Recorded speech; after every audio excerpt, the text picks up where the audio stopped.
Hello everybody, today in front of me I have VIVO Y76 5G smartphone, and in this video we would like to show how you can set Opera as your default browser on this device. So first you gotta open up the settings. Here scroll down until you stumble upon the apps category.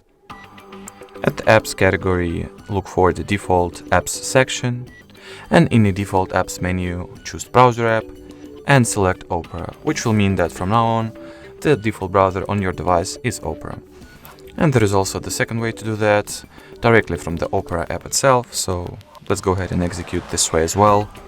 You'll open up the Opera, tap on this profile icon on the bottom right part of your display, go to the settings, and at the settings scroll down until you stumble upon the default browser section. Here click on next, select Opera, set as default, and we are all set. Alright, so that was it for this video. If you found this tutorial helpful, don't forget to leave a like, comment and subscribe. Bye bye!